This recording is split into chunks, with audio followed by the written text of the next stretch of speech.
Olá, olá, olá. Eu sou o Tadeu Rodrigues. Esse é o podcast Literário Rabiscos. Obrigado você que está toda semana aqui com a gente, já há 7 anos. Hoje, infelizmente, minha querida companheira de bancada, Jéssica Balbino, não vai estar presente, mas deixou um beijo para todos. Quero avisar vocês que o Clube de Conto Contemporâneo Rabiscos, Editora Reformatório, está de volta.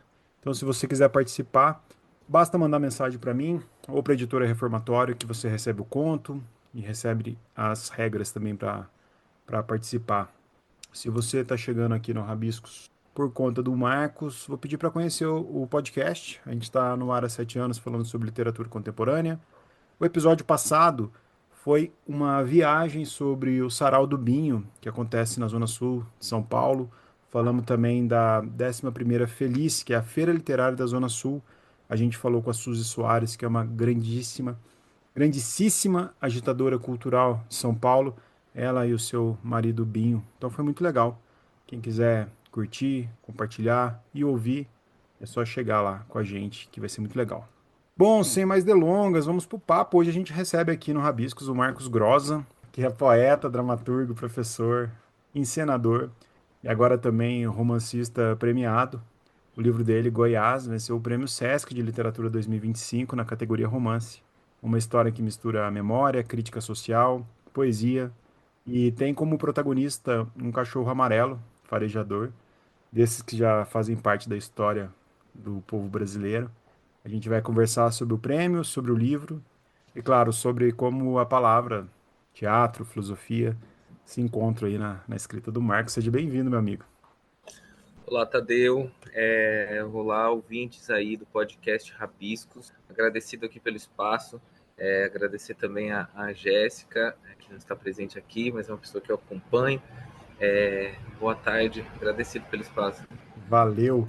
Quero agradecer o pessoal do Sesc também. O Sesc tem uma parceria linda com o Rabiscos. Todo ano, nós somos um dos primeiros aí a falar com todos os vencedores dos prêmios e a gente faz amizade nesse mundo literário, conhece novas obras. Cara, eu queria começar falando contigo é, sobre a sua trajetória, assim, você que tem uma trajetória consolidada no teatro, na filosofia, como que foi para você que transita por tantos gêneros artísticos, né, poesia, receber o prêmio Sesc de literatura justamente na estreia no romance? Com certeza foi uma alegria imensa, né? E também uma surpresa, assim, porque a gente manda com alguma esperança, mas é uma esperança meio rarefeita, né? E, nossa, eu achei que era um trote na hora que eu recebi a ligação. E é muito feliz, né? Assim, e chega para mim como um reconhecimento, né? Eu estou há muitos anos publicando principalmente poesia no cenário independente aí de algumas editoras, também algumas traduções que eu fiz também no cenário independente. Já corri aí uma meia dúzia de editoras independentes, principalmente de São Paulo, mas não só. E agora eu acho assim que minha perspectiva com esse prêmio é de repente chegar em mais pessoas, né? E também acreditando aí que o romance talvez tenha mais, né, acesse mais gente, mais pessoas se interessam, embora o meu chão seja sempre a poesia e o romance, quem lê vai poder observar que também dialoga muito com o aspecto poético da linguagem, de uma invenção da linguagem, né? Acho que por aí. Muito bom.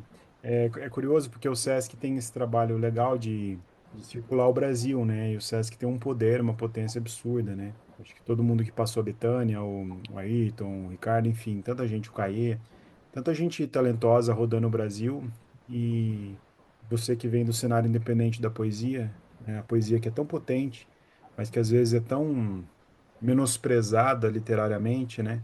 E quando você sai com um romance vencedor, né?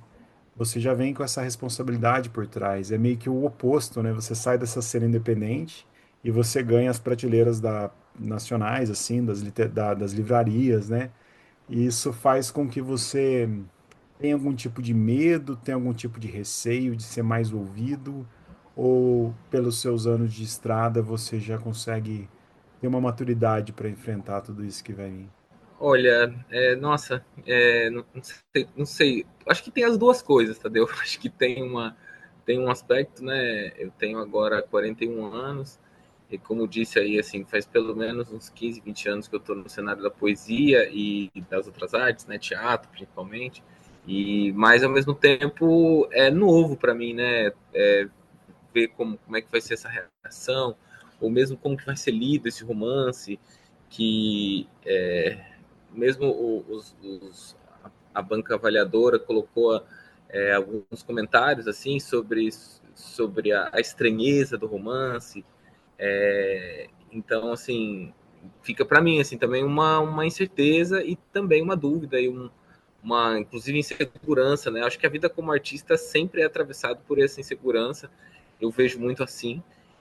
Então, acho que as duas coisas acontecem. Eu acho que chega num momento para mim em que eu estou buscando novos horizontes, assim, né? Acessar mais leitoras e leitores, mas ao mesmo tempo vem com uma incerteza, com, né, essa insegurança também que acompanha. É gostoso também, né? Eu gosto muito, Sim, eu gosto muito de ler romancistas, contistas, que vêm da poesia. Eu acredito que, claro que a literatura por si só, a arte de contar uma boa história por si só já é um caminho poético, né? Mas quando a pessoa vem da poesia, ela vem da leitura da poesia, da produção poética, fica um pouco mais aguçada a sensibilidade da história, né?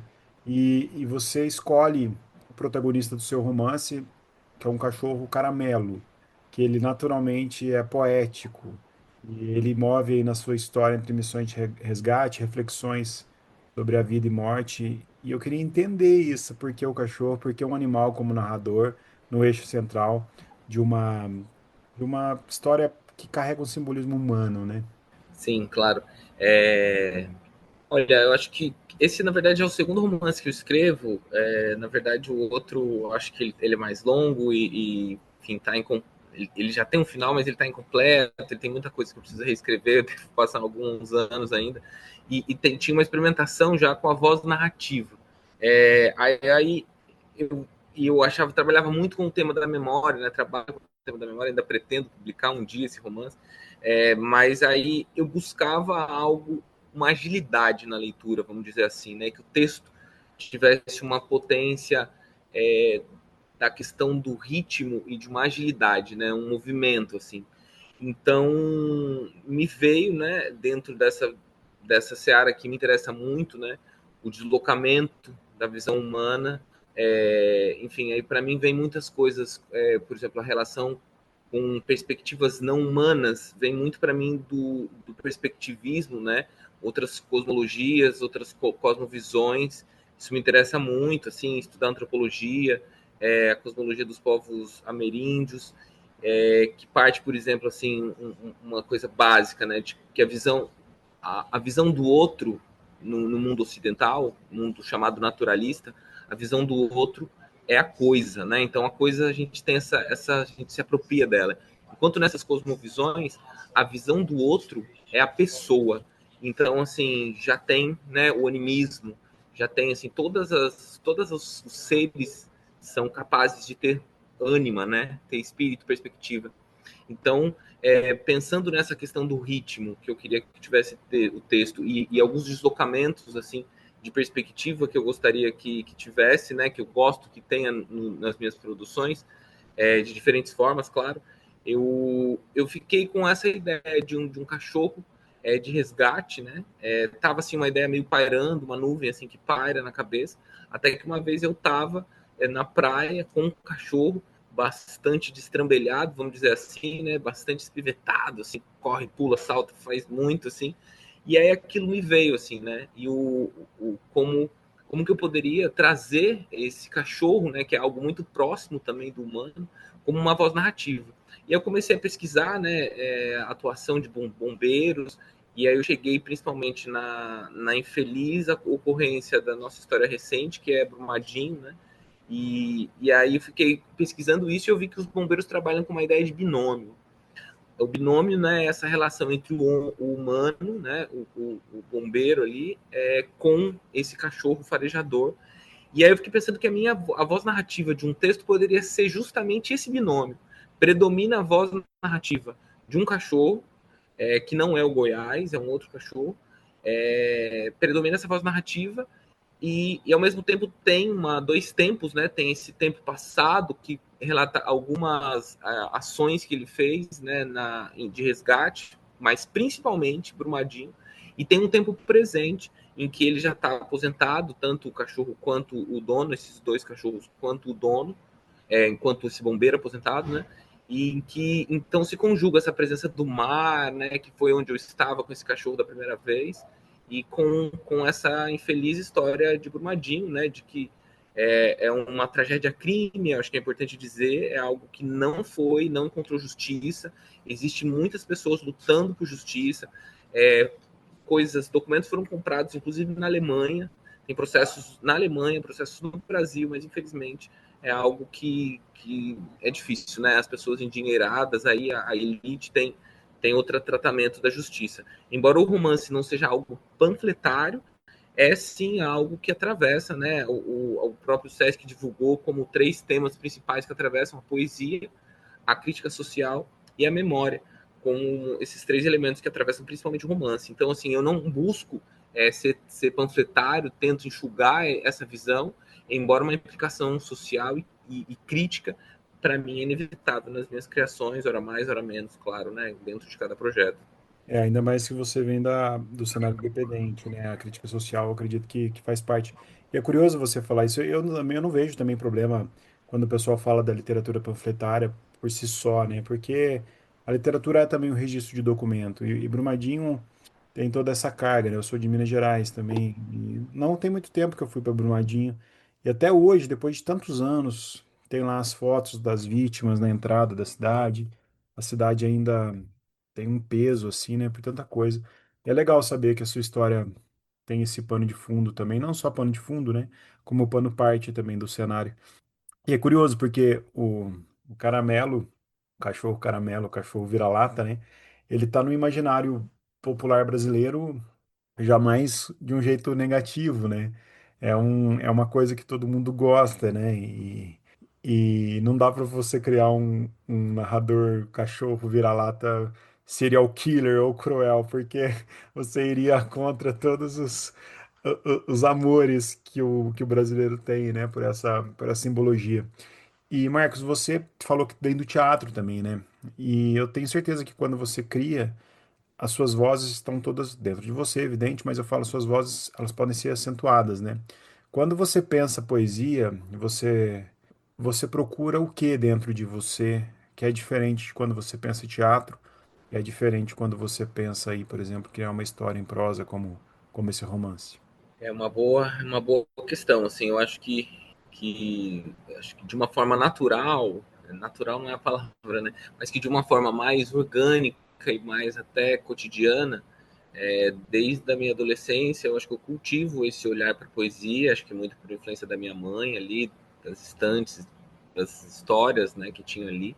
Eu lia muito Agatha Christie, Edgar Allan Poe, aí logo né, aderi ao livro e assim aí fui pendendo mais para poesia e aí fui gradativamente ao longo dos anos assim lendo mais poesia e diminuindo mais o consumo de romance assim de né, dessa constância né, de leitura e aí acredito que para mim a poesia é algo que vibra mais próximo né é, dessa sensibilidade que é sempre cultivada, né? Então, assim, eu tenho uma dificuldade, eu sou dramaturgo, inclusive estudei, né, enfim, dramaturgia na SP Escola de Teatro e na ELT também de Santo André, mas para mim, por exemplo, a dramaturgia, que é uma coisa já que eu faço há bem mais anos, não é algo simples, que sai assim, né, jorra, né? Eu acho que a poesia é algo que eu processei muito mais nesse lugar do fluxo, né? Eu acho que algo que já me emana mais assim. E agora o romance é algo, né? Eu sinto que essa voz poética ela pode preencher muito dessa voz, esse olhar, né, de deslocamentos poéticos. Ele pode preencher muito a produção escrita de um romance, né? Mas ao mesmo tempo é algo que você tem que morar mais dentro. É algo assim, né? Não só pela extensão, mas pela concatenação do todo. Você é como se fosse mais uma arquitetura, né? Acho que a poesia para mim está um pouco nessa de uma tecelagem de que você vai tecendo, juntando palavras, assim, e o romance acaba sendo assim, mas acho que tem uma sobrecamada de uma arquitetura que você tem que morar dentro, né? Fazer todos os processos de algo, assim, não é algo que flui tanto, né? Algo que demanda também uma concepção, um cotidiano focado, né? Eu acho que eu vivo assim muito para lá e para cá também. Eu sinto que quando eu estou escrevendo o romance, principalmente organizando as grandes inflexões que vão ter, eu sinto que eu preciso estar mais assentado. Tem mais esse aspecto da arquitetura que é mais assentada, né? Mas ao mesmo tempo, pensando em questões de gênero, eu comentaria assim que eu acredito na poesia. Inclusive, assim, tem alguns debates que surgem, né? Assim, de que eu vi recente, o ano passado, eu acho, alguém falou assim, a poesia, acho que era uma pessoa do romance falando de poesia, falou assim, a poesia, esse ramo da literatura, e eu não sei, eu tenderia a discordar que a poesia ela é antes da literatura, né? A literatura, o liter, né? Hoje é muito importante, né? Lembrar da Leda Maria Martins, né? Oralitura. A poesia vem antes da literatura. Então, eu lembro que eu estive em Tijuana, no festival de poesia, um poeta que estava sendo homenageado, me foge o nome dele agora, mas ele disse assim: a poesia não é um ramo da literatura, a poesia é um ramo da ciência.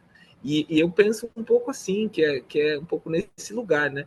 Então, seja lá o gênero que eu escreva, por exemplo, dramaturgia e agora o romance, que é algo que eu estou entrando mais, eu acho que para mim vibra isso, esse olhar da poesia, esses deslocamentos, essas perspectivas. Que, sei lá, você pega Drummond, tem vários, sei lá, tem várias coisas que tem uma narrativa muito forte ali, né? Acho que por aí, assim, responderia. Não sei se eu fugi um pouco desse. É isso mesmo. Eu compartilho com você. Eu acho que a poesia ela acontece de muito mais formas que todos os outros gêneros literários.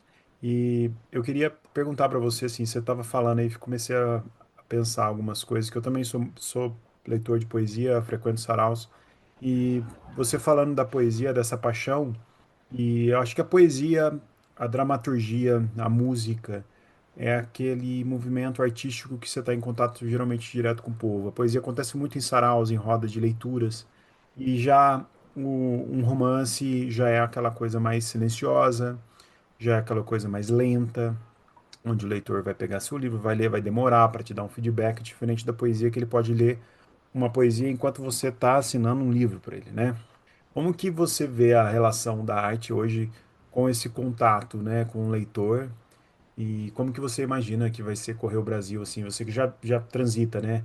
Mas correr o Brasil com o romance e não com a poesia, dentro dessa proposta que o Sesc consegue fazer. Você que vem da literatura independente, que é colocar o livro embaixo do braço e sair vendendo, e aí você vai ser publicado por uma grande editora e vai estar nas livrarias, assim. Qual que é a sua relação com o público e como que você pensa esse cenário todo?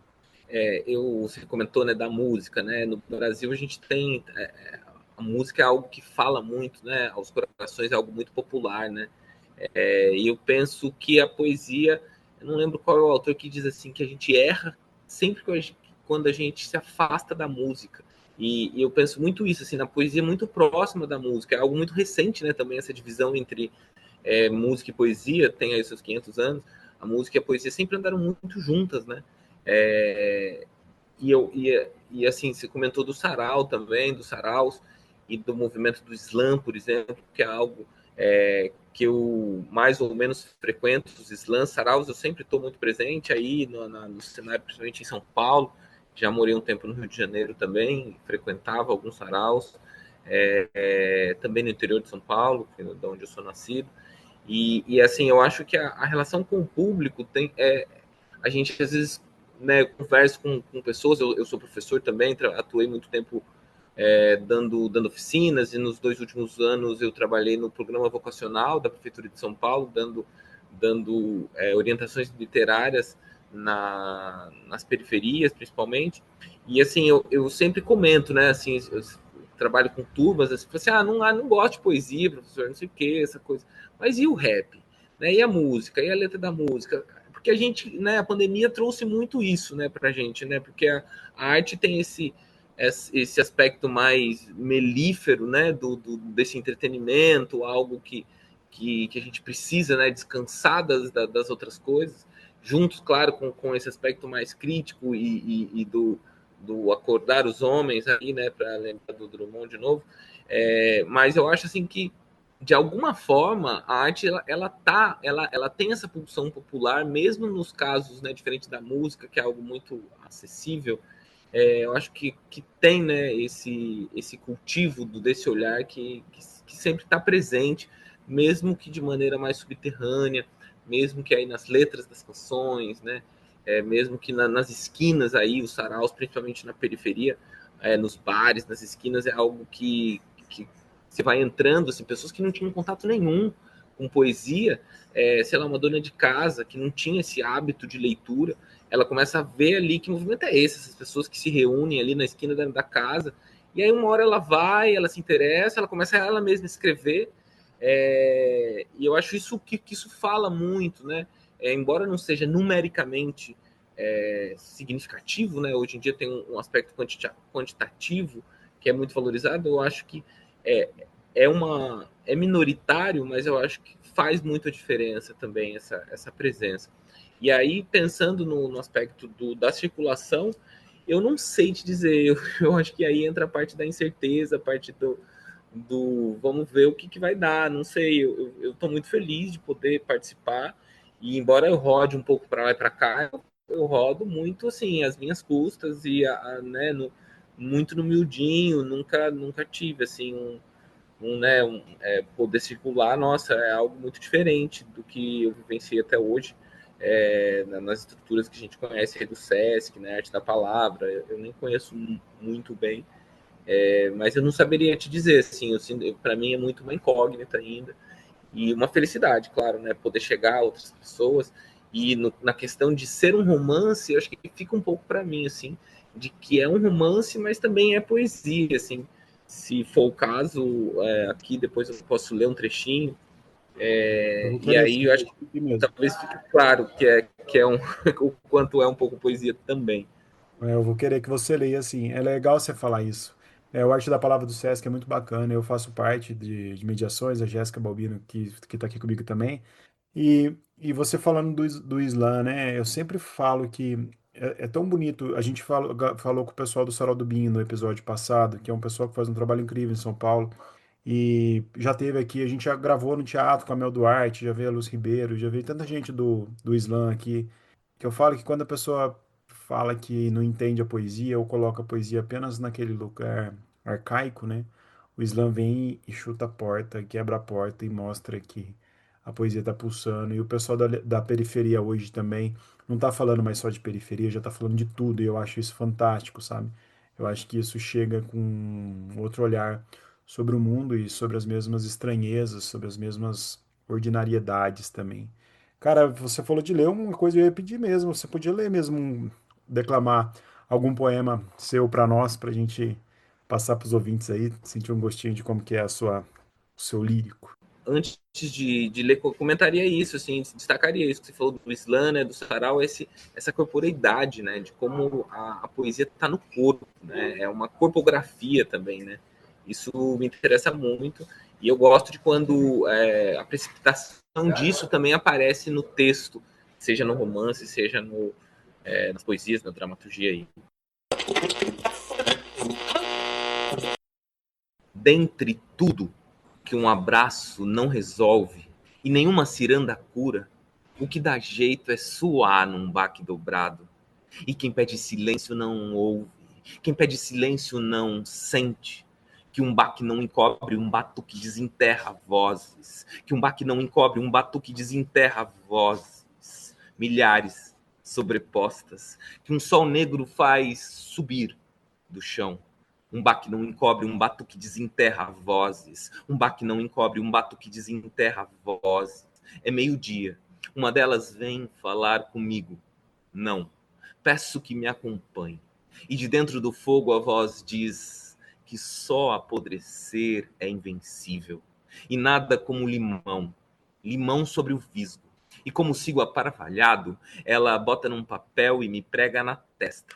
O que cura não esteriliza. Uou, muito bom, que legal, cara. E para o pessoal encontrar o seu trabalho poético também, você está rodando com os livros, você vai rodar junto com o Sesc, você vai estar com seus livros de poesia também. Como é que funciona esse intercâmbio aí? Estarei sim.